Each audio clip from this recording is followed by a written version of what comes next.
Thank you, Heather and David. It's such a pleasure to be here, and thank you to SAGES for including me. Can you see this one? Yes. Okay, great. This is my disclosure. It's an internal grant for surgical education and skills acquisition research.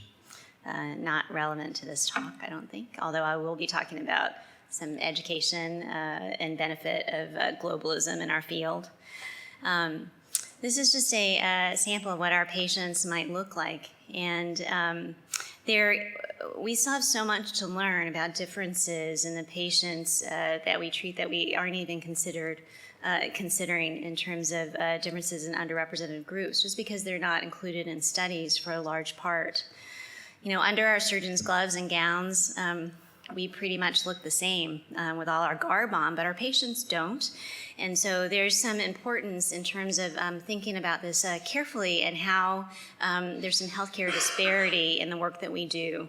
So these are differences in access to healthcare and health status among different demographic groups across race, gender, and socioeconomic status. And these factors can really result in functional outcomes after surgery and higher morbidity rates. So we could do the best surgery that we possibly can technically and use the best practice by evidence guidelines, but we still might be doing a disservice to our patients because those underrepresented groups aren't part of those studies. If we think about ventral hernia, for instance, Black race is associated with a higher rate of acute hernia complications and emergent repairs, with a difference of more than double, 11% to 4%. And this is a persistent effect even after control of socioeconomic status, so it's not that driving it alone. We do know, though, that privately insured patients are less likely to undergo emergent repair, and these factors are important because, as you know, emergent repair is associated with a higher complication risk. As well as mortality and cost. In the Danish hernia registry, 10% of the almost 11,000 repairs were emergent, and this was associated with an up to 15-fold increase in 30-day mortality, reoperation, and readmission, with a greater rate of associated bowel resection, so this could have implications later on.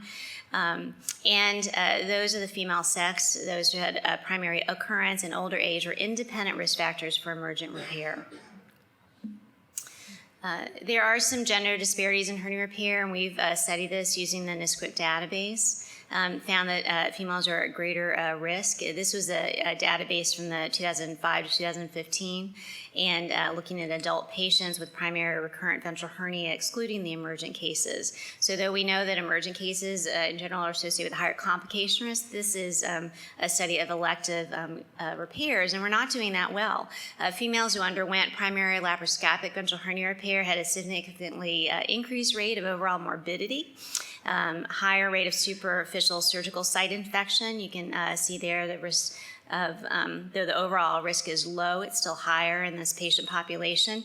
UTI, as we might expect, is higher in the female sex compared to male patients. But bleeding requiring transfusion was unexpected, as well as a deep organ space surgical site infection. And this is all directly related to females. When we started looking at this more closely, we thought, well, maybe this has to do with BMI. But patients, you can see here, who underwent initial open ventral hernia repair had increased rates of overall morbidity, serious morbidity, readmission, reoperation, longer length of stay, and longer operative times.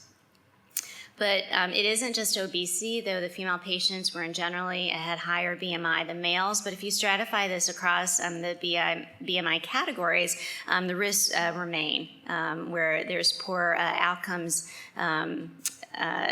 for overall morbidity and for readmission across all BMI categories. And this was also shown in another study, a non-database study, where female patients reported worse quality of life scores than male patients. So this is a patient population that's overall neglected. We don't know the biologic factors that are the cause of this. Is estrogen an issue? Are there differences among younger female patients versus postmenopausal patients? Are there differences in bleeding issues related to estrogen or supplements? We're not sure. For inguinal hernia repair, most of the U.S. patients are repaired electively in an ambulatory setting. We looked at this at Johns Hopkins with one of my partners, Hin-Wen.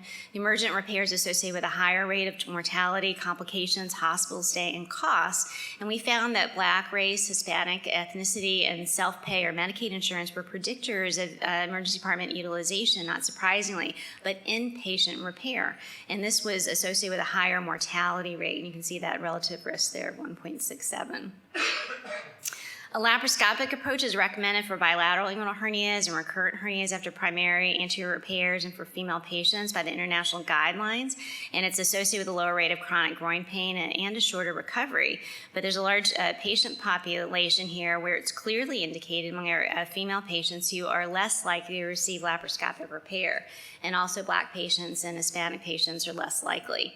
For inguinal hernia, not just for ventral hernia, Black patients are more likely to require emergent repair and inpatient operation. So diversity matters, and part of this is a focus of a study that, and when given the choice, there's some evidence that patients prefer physicians who are similar to them. And so it's also important for us to stimulate and promote and support physicians from underrepresented groups. These physicians are more likely to care for lower socioeconomic communities at a higher rate compared to others. And inclusion of these groups is a really important organizational leadership. That's certainly something we've been working toward in the America's Hernia Society, because this promotes diversity of thought, innovation, creativity, and improved performance, as well as a focus on these perhaps neglected groups where we really need improvement in quality of care. So this comes to really collaboration across the globe, and there's a lot of benefit from this, whether it's hernia registries, the international guidelines, the working of societies across. We work very closely with the European Hernia Society and the AHS, but also the APHS. It's important for education and training and mentorship and support, and you can see the evidence of that just in how the international hernia collaboration has grown. We know that global collaboration is important in our global society. We're very mixed societies now in terms of socioeconomic status and ethnicity and race, but there's very little data in the United States on these underrepresented groups, whether it's females. There's really no dedicated studies on Asians, for instance, although that's a growing patient population in the United States, and Black patients as well.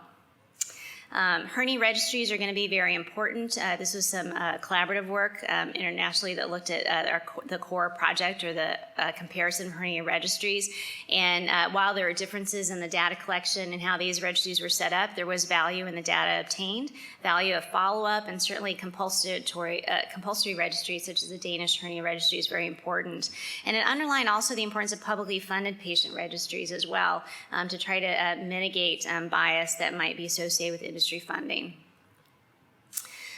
There's also benefits of study of a more populous country, and so this is a picture from the Chinese Hernia Society meeting, and how this surgeon, Shang-Fu Quinn, has really moved forward with a Chinese hernia registry, really modeled after the AHS-QC. But in the span of 6 months, they, Dave, correct me if I'm wrong, but they have like over 50,000 patients now, and it is really exponentially many more patients than what we've done with the QC. And this is valuable data. There can be differences in BMI and other factors, but a lot of lessons that we can learn from this in a short time, so that we can get the results and implement the results in a much quicker fashion than we can in our country. So I thank you for that, and invite you to really think about this more collaboratively across the globe. Certainly the IHC has been focusing on this. Thank you very much.